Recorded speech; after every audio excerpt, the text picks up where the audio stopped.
प्रणाम। तो दोस्तों आज आपने वैसे देखा ही होगा कि हम घरों में, मंदिरों में या किसी भी शुभ कार्य को शुरू करने से पहले एक छोटी-सी चीज़ हमेशा करते हैं, वो होता है दीपक जलाना। और शादी हो, पूजा हो, कोई फेस्टिवल हो या घर में कोई शुभ काम शुरू करना हो या कोई सुबह या शाम की आरती हो, तो बिना दीपक जलाए कोई भी काम शुरू नहीं होता। तो आज हम इस टॉपिक पे बात करेंगे, लेकिन उससे पहले हम इसको एक प्रेयर के साथ स्टार्ट करेंगे। ओम ओम ओम ओम अस्तु मा सद्गमया तमसो मा ज्योतिर्गमया मृत्योर्मा गमया। ओम ओम ओम शांति शांति शांति। ये छोटी सी प्रेयर है। ये हमारे वेदों के टाइम से चली आ रही है और इसमें हम सिर्फ यही प्रे कर रहे हैं कि हमें असत्य से सत्य की तरफ लेके जाइए, हमें डार्कनेस से लाइट की तरफ लेके जाइए, अज्ञान से ज्ञान की तरफ लेके जाइए और डेथ से नॉट डेथ की तरफ लेके जाइए, मतलब इमोर्टैलिटी की तरफ लेके जाइए। हमें इन जो जन्म मरण के चक्कर है, इनसे बाहर निकलने का ज्ञान दीजिए। एटलीस्ट मैं हमेशा ये जो छोटी सी प्रेयर है वो बोलती हूँ, क्योंकि मुझे ऐसा लगता है कि सब कुछ मेरे लिए तो इसी में आ जाता है at the time of lighting that lamp. Uh, बिल्कुल, जैसे हम हर छोटे से छोटे कार्य से पहले दिया जलाते हैं, लेकिन हम इस यहाँ पे अपने आप को एक सवाल भी पूछ सकते हैं कि क्यों? Why do we light a lamp? या तो सबसे पहली बात तो जो दीपक है वो ज्ञान का प्रतीक है। जैसे अंधेरा रोशनी से दूर होता है, वैसे ही जो अज्ञान है, वो ज्ञान से दूर होता है। इग्नोरेंस मतलब अंधेरा और नॉलेज मतलब प्रकाश। तो जैसे परमात्मा को, भगवान को हम चैतन्य भी कहते हैं, द सुप्रीम नॉलेज। तो वही असली में वो रोशनी है जिसके बिना कुछ भी दिखाई नहीं दे सकता। तो जब हम लैंप जलाते हैं, दिया जलाते हैं, तो असल में हम उन्हीं को याद कर रहे होते हैं कि हे प्रभु, आप ही मेरे ज्ञान के दीप हो, आप ही मेरे जीवन को प्रकाशित करते हो। तो अगर हम भक्ति की दृष्टि से देखें, तो दीपक एक अर्पण है। जैसे हम फूल चढ़ाते हैं, प्रसाद देते हैं, धूप अगरबत्ती करते हैं, तो दीपक भी एक अर्पण ही है जो हम परमात्मा को करते हैं।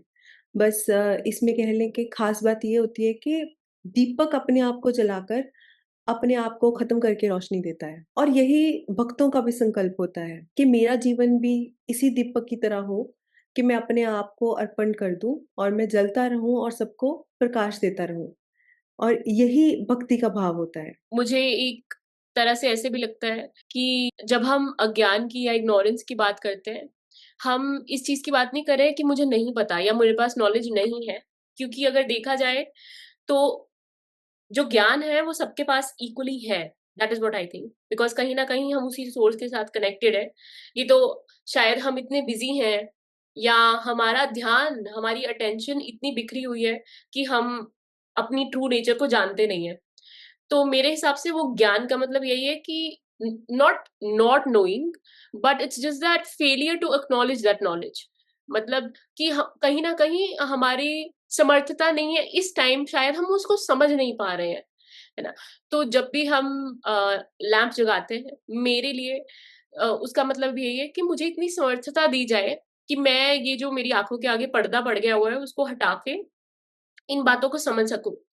और अगेन जब हम सेंसेस की बात करते हैं, तो जो दत्तात्रेय हैं उनके जो मौत, इसको हिंदी में बोलते हैं, शायद पतंगा बोलते हैं हम, है ना, जो फ्लेम के पास आता है। उन्होंने उस पतंगे से जो बार-बार फ्लेम में जाके मर जाता है, उससे ये सीखा। अब इसके 2 वर्जन्स हैं। एक वर्जन में बोलते हैं कि हमें उससे ये सीखना चाहिए कि उठो, देरी मत करो और बिल्कुल ये जो नॉलेज की, ज्ञान की आग है या जो सेल्फ रियलाइजेशन की आग है, क्योंकि उस चीज़ में तपिश है, तपस्या करनी पड़ती है उस रियलाइजेशन के लिए, अपने आप को समझने के लिए, परमात्मा को समझने के लिए, तो उसमें कूद पड़ो। और जो दूसरी इंटरप्रिटेशन है, उसमें ये है कि जैसे एक मॉथ ने अपने लस्ट पे या अपनी डिज़ायर पे, उस अल्योरिंग जो इतनी चमक रही थी उस चीज़ के ऊपर विश्वास किया और उसकी तरफ चला गया एंड देन इवेंचुअली डाइड, मर गया उसकी वजह से। इसी तरीके से अपने सेंसेस पे इतना भरोसा मत करो। जो सेंसेस बहुत दुनिया में है, उतना भरोसा उनके ऊपर मत करो। और जो भी आप सोच रहे हो, जो भी आपको महसूस हो रहा है, जो भी कई बार हम अपने जो फियर्स होते हैं, हम बोलते हैं मुझे ना विजन आया है। कई बार वो विजन नहीं होता, कई बार वो इंट्यूशन नहीं होती है, कई बार वो ईगो होती है जो आपको डराने की कोशिश करी होती है, और हम बिना बात के डरते हैं। The only thing that I do is light a lamp. इससे ज्यादा मैं कुछ भी नहीं करती। और इस चीज ने एटलीस्ट मेरे जो सेंसेस इधर उधर भागते रहते हैं, हर चमकती चीज की तरफ जो भागते हैं, या फिर डर की तरफ भागते हैं, जो भी ईगो की ट्रैप होते हैं उनकी तरफ भागते हैं, उनसे लाके एकाग्र कर दिया मेरे मन को। और एक और साइंटिफिक पर्सपेक्टिव है, मैं शेयर करना चाहती हूँ कि जब हम बल्ब जगाते हैं या कुछ जगाते हैं, तो उसकी लाइट बहुत ज्यादा फिक्स्ड होती है, बिकॉज वो उसी तरीके से आ रही है, उसी फ्रीक्वेंसी में आ रही है सब कुछ। पर ये जो लाइट होती है, जैसे हम कल स्टार्स की बात कर रहे थे कि वो बहुत ज्यादा फ्लिकर कर रहे थे, वो जो फ्लिकरिंग होती है या वो हिलती है, हमारी आइज के लिए उसका साइंटिफिकली बहुत हीलिंग इफेक्ट होता है। तो मुझे ऐसे लगता है कि जब हम लैंप जगाते हैं, वो अज्ञान को तो दूर करता ही करता है, पर हमारे नर्वस सिस्टम को भी हील करता है। और वो त्राटक और आईज अच्छी हो रही हैं, वो सब तो शायद सबको ही पता होगा कि उसके तो बहुत ही बेनिफिट्स हैं। जैसे वेल हटाना होता है ना, ये वैसा काम करता है। बिल्कुल। क्योंकि अगर हम कहें कि ना तो सूर्य चमक रहा है, ये कहना सही होगा कि ना तो सूर्य चमक रहा है, ना चाँद चमक रहा है। ये सारी चीज़ें बस रिवील हो रही हैं उस पार ब्रह्म की, वो जो हम कहते हैं हमारा हायर सेल्फ है, उसकी प्रेज़ेंस में। या तो जैसे वेदांत कहता है कि जो बाहर का दीपक है, वो असल में प्रतीक है जो हमारे सबके अंदर एक ज्योति जल रही है, जिसको हम आत्मा कह देते हैं। बिल्कुल तो बिल्कुल। जब हम दीपक भी जला रहे हैं, तो हम याद ही कर रहे होते हैं कि अंदर भी एक ज्योति है, मेरा असली स्वरूप। मैं ये शरीर नहीं हूँ, मैं शरीर के ऊपर भी हूँ, मैं ये मन भी नहीं हूँ। हम्म, मैं वो प्रकाश हूँ जो कभी मरता नहीं है, कभी बुझता नहीं है। हम्म, तो अगर हम सिंबलिज़्म की बात करें यहाँ पे, तो जो ऑयल लैंप है, वो क्या सिम्बलाइज़ करता है? या तो पहले तो जो हम दिया जलाते हैं, तो उसमें हम घी यूज़ करते हैं या तेल यूज़ करते हैं, या और साथ में बत्ती यूज़ करते हैं। तो जो हमारा तेल है या घी है, वो हमारे अंदर की वासनाओं को दर्शाते हैं कि हम्म, हमारी जो टेंडेंसीज़ हैं, हमारी कंडीशनिंग है, हमारी डिज़ायर्स हैं। और हाँ, जो बत्ती होती है, वो ईगो का प्रतीक होती है। तो जब इस बत्ती को ज्ञान के रूप में हम आग लगाते हैं, तो धीरे-धीरे तेल खत्म होता जाता है, जैसे हमारी वासनाएँ जलती जाती हैं और अंत में ईगो भी पिघल जाती है। ट्रू, तो और एक और बहुत सुंदर चीज़ होती है कि जो दीपक की लौ है ना, वो हमेशा ऊपर की तरफ जाती है। या तो ये हमें याद भी दिलाता है कि जो जीवन है, उसमें हमेशा ऊपर उठना चाहिए। हायर आइडियल्स रखने चाहिए, हायर वैल्यूज़ की तरफ हमें जाना चाहिए। ऑल्सो मुझे ऐसा लगता है, आपने जैसे अभी बोला है कि जो घी होता है या फिर जो फ्यूल हम उस फायर के अंदर डाल रहे हैं, वो हमारी कंडीशनिंग वगैरह को रिप्रेजेंट करता है। तो जैसे जैसे वो छटेगी, जैसे जैसे वो खत्म होगी, उसको ही तो ट्रांसेंडेंस बोलते हैं ना। तभी तो आप अपने नीचे वाले चक्रा से, मतलब इस बॉडी बाउंड जो बहुत ही ज्यादा धरती के साथ जुड़े हुए आपके आइडियल्स होते हैं, आप उनसे परमात्मा की तरफ जाते हो ना। हम उसी लेवल पे जी रहे होते हैं कि मेरा शरीर, मेरा परिवार, मेरी job, everything is related to me. मेरे अकॉर्डिंग जब कंडीशनिंग खत्म होती है, तभी हम रियलाइज करते हैं कि देयर इज नो मी। और एक और चीज, कोई भी डिविनेशन जब भी आप करते हो ना, उसमें भी हम सबसे पहले फायर को ही चलाते हैं to remove those energies. Because fire का देखो, जहां जहां तक फायर की लाइट जा रही है, जब आपने जगाया, वहां वहां से वो फील्ड क्लियर हो रहा है, वहां वहां से वो फील्ड साफ हो रहा है, और उसके अंदर जो भी एनर्जीज हैं जो सिर्फ डार्कनेस में ही एग्जिस्ट कर सकती है, वो रिमूव हो रही है। और अगर वहां से रिमूव हो रही है, तो कोई चांस ही नहीं है कि आपके अंदर से ना रिमूव हो। इसीलिए शायद हमारे पुराने जमाने में तो ये पूरा रिचुअल ही था, जो घरों के बाहर दीपक जलाते थे, या बिल्कुल जो तुलसी बनाए होते थे, जो वृंदावन बनाते थे घर के बाहर, उन पे दीपक जगाया जाता था कि जो भी डार्कनेस है वो वहीं से वापस जाए, so that it can't come and penetrate inside the house. That is what I think. I can be wrong, but या। नहीं, नहीं, बिल्कुल, बिल्कुल सही से आपने बताया है। और एक और भी खूबसूरत चीज़ ये भी है ना कि जो दीपक है, अगर हम उससे 100 दीपक भी जलाएँ, तो या पहले वाले दीपक की रोशनी कम नहीं होती, बल्कि दोनों और भी चमक उठते हैं। या तो और ज्ञान भी ऐसा ही है। हुँ, जब गुरु अपने शिष्य को ज्ञान देते हैं, तो उनका ज्ञान कम नहीं होता, बल्कि और भी प्रकाशित हो जाता है। तो इसीलिए गुरु को भी हम कई बार दीप भी कह देते हैं, या क्योंकि जो वो गुरु एक वो ज्योति है जो हमें मार्ग दिखाती है, वो सही मार्ग दिखाती है और हमारी ज़िंदगी में से अज्ञान रूपी अंधेरे को दूर करती है। अब दूर करने के लिए आपको ये नहीं होता कि आपको जो ज्ञान रूपी अंधेरा है उसको पुश करना है, नहीं आपको सिर्फ़ नॉलेज से प्रकाशित करना है। जैसे ही लाइट आएगी अंधेरा अपने आप दूर हो जाएगा। बिल्कुल। इंसान सोचता है ना कि जो भी मेरी प्रॉब्लम्स हैं वो है सारी सेंसेस की वज़ह से ही, है ना? जो भी भोग के साधन हैं वो भी हमारे सेंसेस के साथ ही जुड़े हुए हैं। हर चीज़ हमें हम ये भी बोलते हैं अपने सेंसेस को कंट्रोल करना सीखो। बट ये जो पर्सपेक्टिव है it was very new for me which kind of explains what you said about atma jyoti. यहाँ पे लिखा हुआ है in the Upanishads the senses are used in the sense of devas, मतलब देवता माना जाता है इन सेंसेस को, जिनको हम इतने गंदे तरीके से देखते हैं। तो ये भी एक पर्सपेक्टिव शिफ्ट है जो आई थिंक सबको ही चाहिए। Devas are the shining ones और द सेलेस्टियल डेटीज, कि हर सेंस का भी कोई एक देवता है। Of course the senses are also shining, उसी तरीके से शाइन कर रहे हैं। Each sense is a jyoti और light, through each sense jyoti, हर सेंस ज्योति से मतलब ये भी एक तरीके की लाइट कैरी करते हैं, मतलब बेसिकली डिवाइन परसेप्शन। ये जो हमें सेंसेस दिए गए हैं ना, हियरिंग, टच, टेस्ट, ये सब हमें भक्ति के लिए ही दिया गया है। ये सब हमें परमात्मा डिवाइन परसेप्शन के लिए दिया गया है, परमात्मा के साथ जुड़ने के लिए दिया गया है। अगेन मेरी इंटरप्रिटेशन है, यहाँ पे लिखा हुआ है through each sense Jyoti you get knowledge of the objects. आपको ऑब्जेक्ट की नॉलेज मिली तो आपको पता लगा कि क्या सत्य है, क्या असत्य है, जिससे हमने अपनी वीडियो शुरू की थी कि हमें उस अज्ञान से ज्ञान की तरफ लेके जाओ। और वो तभी होगा जब हम जिन चीजों को हम सच समझ रहे हैं उनको वैसे ही देखेंगे जैसे वो है, या जो भी हमने अपनी आइडेंटिटी बांध के रखी है वो इतना डिजर्व नहीं करते। जैसे अगर मैं एक गोल की तरफ भागे जा रही हूँ कि उस गोल को ना पाना, मतलब मुझे ऐसे लगता है कि मैं अपने आप को खत्म कर दूंगी अगर मुझे वो ना मिला, तो वो मेरी गलती है, यू नो, बिकॉज़ मेरे को दुनिया में इसलिए तो पक्का मतलब बिल्कुल नहीं भेजा गया है, यू नो, ताकि मैं किसी चीज़ को जाके चेज़ करूँ। तो ये भी मेरे अकॉर्डिंग एक अज्ञान है। And then he says ear is a jyoti, eye is a jyoti, mind is a bigger jyoti, atma और the self is the biggest jyoti. It is the jyoti of jyoti, the light of lights.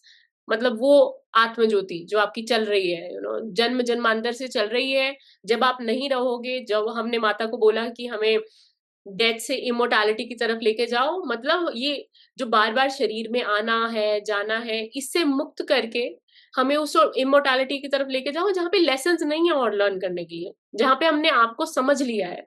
No, जो इतनी भक्ति हम करते हैं वो इसीलिए कि हम प्रभु को पा लें, जहाँ पे प्रभु को पा लिया है और वो कंपेयर किया गया है या उसके साथ वर्ड जो जोड़ा गया है ज्योति, तो मुझे ऐसे लगता नहीं है कि ये बिल्कुल कोइंसिडेंटल होगा कि हमारे एंसेस्टर्स ने सोचा कि हर एक इवेंट से पहले जोत जगाई जाए। शायद ये भी याद रखने के लिए। और मुझे ऐसा लगता है कि अगेन अगर वो हमारा फील्ड इतना प्यूरिफाई कर रहा है, हमारे आस-पास लाइट आ रही है।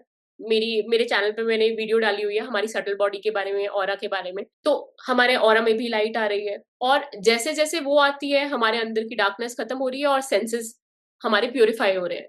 मतलब हमारे सेंसेस उस स्टेट में आ रहे हैं जिस वजह से वो सेंसेस हमें दिए गए। तो मेरे अकॉर्डिंग ये जो छोटी-सी प्रैक्टिस है जोत जगाने की, it can completely shift you, क्योंकि वो आपके सेंसेस इतने प्यूरिफाई कर रही है, अपनी ट्रू स्टेट में लेके आ रही है कि हर चीज़ में आपको परमात्मा दिख रहा है। आप वो कंज़्यूम ही नहीं करोगे ना, जो उनकी वाइब्रेशन के साथ नहीं मिलता।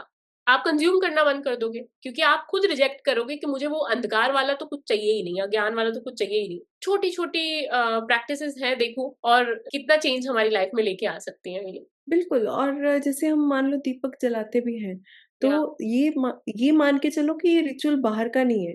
या ये कहीं न कहीं आप रिफ्लेक्ट कर सकते हैं जब आप दीपक जलाते हैं, कि या क्या हम अपनी ईगो को जलाने को तैयार हैं? क्या हम जैसे अपनी वासनाओं को तेल की तरह अर्पण करने को तैयार हैं? क्या हम रोशनी बन के बिना शर्त, बिना एक्सपेक्टेशन दुनिया में प्रकाश देंगे? या अगर हमने ये समझ लिया तो दीपक जलाना एक ना छोटी-सी क्रिया रह जाएगी। ये एक ध्यान, एक आत्मसमर्पण, एक जागरण बन जाएगा। क्योंकि फिर आप अपने अंदर की ज्योति को जलाओगे। जैसे रुद्राक्ष के बारे में भी कहा जाता है ना कि आप पहनते हैं, रुद्राक्ष आपको इफ़ेक्ट करते हैं। लेकिन जिस दिन आपने आत्मज्ञान प्राप्त कर लिया, आप खुद एक रुद्राक्ष बन जाएँगे। तो इसी तरह दीपक जलाना आपके लिए एक छोटा-सा रिचुअल बन जाएगा जिस दिन आपने अपने आत्मा को अपने ध्यान से अपने आप को अर्पण कर दिया, अपनी ईगो को अर्पण कर दिया, अपनी वासनाओं को जला दिया। तो इसके बारे में स्वामी चिन्मयानंद ने एक बहुत खूबसूरत सी बात कही थी। वो कहते हैं कि जैसे दीपक जलाते हैं ना, तो दीपक के जलने से घर सुंदर बनता है। जब ज्ञान की ज्योति हमारे भीतर जलती है, तो हमारा मन सुंदर बनता है। तो यही यही चीज़ है जो हमारे जीवन का कह लें कि असली दीपदान है। जब हम ज्ञान बन के एक ज्ञान के रूप में प्रकाश देते हैं दुनिया में, तो असली दीपदान यही है। बिफोर वी एंड, मुझे ऐसा लगता है कि फायर के बारे में भी थोड़ी सी बात मैंने पहले भी की थी, पर मैं ये वाला बिट बताना भूल गई थी कि फायर के अंदर कुछ भी जाता है वो ट्रांसफॉर्म होकर ही बाहर निकलता है। इंसान को भी बोलते हैं आपने अग्नि परीक्षा दी, ये जल परीक्षा तो नहीं हुँ, बोलते हम। तो ये जो अग्नि परीक्षा है वो इसीलिए है ना, because everything that a fire touches it transforms. और पुराने जमाने में बोलते थे ना, माउथ ऑफ गॉड्स, जो आग है उसको, जो हमारे देवता हैं उनका मुंह बोला जाता था, तो उसके अंदर बहुत कुछ ऑफरिंग करते थे और अपनी प्रेयर बोलते थे ये वाला यज्ञ हो रहा है इस भगवान के लिए। ये सब भी आई थिंक इस छोटी सी प्रैक्टिस में ही दिखता है। You know, the moment when you light that lamp, consciously मेरे हिसाब से ये बोलना चाहिए कि मैं ऑफर करती हूँ, मैं सरेंडर करती हूँ अपने आप को। और ये जो चीजों ने मुझे बांध के रखा हुआ है, एनी सिंगल थिंग जिससे हम बहुत ज्यादा अटैच हो जाए, जो हमें सफरिंग दे रही है, उसी टाइम ऑफर कर दो। बोलो प्रभु इसको ट्रांसफॉर्म कर दो। हो सकता है आपका जो इतना सारा गुस्सा है उसको प्रभु ट्रांसफॉर्म करके आपके किसी क्रिएटिव प्रोजेक्ट में बदल दे। जो भी आपकी वासनाएं हैं, जो भी प्रॉब्लम्स हैं, उनको बोलो मैं आपको ऑफर करती हूँ। और अगर वो ट्रांसफॉर्म करके किसी में बदल नहीं रहे तो भस्म कर देंगे, वो खत्म ही हो जाएंगी। ये ट्रांसफ़ॉर्मेशन वाली बात भी आपने बहुत सही कही क्योंकि जैसे हम दीपक भी ऑफ़र करते हैं ना घर पे, तो वो या तो सुबह करते हैं या फिर शाम को। तो वो यही होता है कि वो रात है जो सुबह में ट्रांसफ़ॉर्म हो रही होती है या फिर जो दिन होता है वो ट्रांसफ़ॉर्म होके रात में जा रहा होता है। तो जो वो संध्या का समय होता है या फिर सुबह का अमृत वेला कह देते हैं, वो होता है, वो अ, दिन तो रात में हो ही रहा था ट्रांसफ़ॉर्म। या रात दिन में ट्रांसफ़ॉर्म हो ही रही होती है, लेकिन वहाँ उस टाइम एनर्जी भी ऐसी होती है कि वो आपकी जो अपनी प्रैक्टिस है, आपके जीवन में भी ट्रांसफ़ॉर्मेशन लाने की बहुत शक्ति होती है। तो डेफ़िनेटली ये अगर आप सुबह नहीं कर सकते हैं, तो शाम का जो समय होता है, जो सनसेट का टाइम होता है, उस टाइम तो डेफ़िनेटली ऑफ़र करें ही करें दीपक। और बात ये भी होती है कि जैसे हमने आग की बात की कि वो ट्रांसफ़ॉर्म करती है, मान लो हमारी लाइफ़ में, तो आग तो वही है, लेकिन उसका असर हम पे क्या आ रहा है, वो हमारे संस्कार हैं, वो हमारे कर्म हैं। जैसे यस। एक बहुत ही प्यारी सी एग्ज़ाम्पल हमने सुनी थी कि जैसे बॉइलिंग वाटर होता है, वो तो बॉइलिंग वाटर ही है, सर्कमस्टांस तो वही है। लेकिन आप उसमें एग डालेंगे तो वो हार्ड होके निकलता है, आप उसमें पोटैटो डालेंगे तो वो सॉफ्ट होके निकलता है। यार। फिर सर्कमस्टांस तो वही है। तो हम्म। यही है कि मुश्किलें सबकी लाइफ में आती हैं, या तो आप बिल्कुल वो आपको बिल्कुल स्पाइरल करके अंधेरे में भी धकेल सकती हैं और या फिर वो आपको अंधेरे में से बाहर भी निकाल सकती हैं। तो ये लेकिन कि हमें अंधेरे से बाहर निकाले वो हाथ है जो ना हमारा परमात्मा ही पकड़ सकते हैं, वही हमें सही मार्ग दिखा सकते हैं। क्योंकि बहुत बार ये भी होता है कि हमें लगता है शायद ये रास्ता मुझे कि रोशनी की तरफ ले जाएगा, ये रास्ता मेरे लाइफ को ईज़ी कर देगा। लेकिन कई बार हो जाता है उल्टा, कि जो रास्ते हमें लग रहे होते हैं कि ये हमारी ज़िंदगी को आसान बना देंगे, वो टेम्परेरीली आसान बनाते हैं, लेकिन लॉन्ग टर्म में वो मुश्किलें ज़्यादा पैदा कर जाते हैं। तो कोई भी काम करें, अपना समर्पण करके करें, परमात्मा को सरेंडर करके करें, कि आप ही करता है, मैं तो जितना मेरे बस में हो रहा है बस उतना कर रहा हूँ। लेकिन इसका रिज़ल्ट क्या आएगा, अच्छा आएगा, बुरा आएगा, वो भगवान आपके हाथ में है। बस आप ही मेरे हो, मैं आपका हूँ, मेरा जीवन आपको समर्पित है। बस, इतना सा है। अगर मैंने पहले बुक शो नहीं करी तो ये बुक है, ये स्वामी शिवानंदा जी की बुक है, it's called the science of reality. मैं अभी बिल्कुल स्टार्टिंग में ही कुछ पढ़ा है मैंने, ज़्यादा पढ़ी नहीं है, but I love him so I don't mind endorsing him all the time. तो आज के लिए इतना ही है। अपने अंदर ज्ञान की ज्योति जगा के रखें और परमात्मा को याद करते रहें और दूसरों की लाइफ में भी प्रकाश लाते रहें। नमस्ते।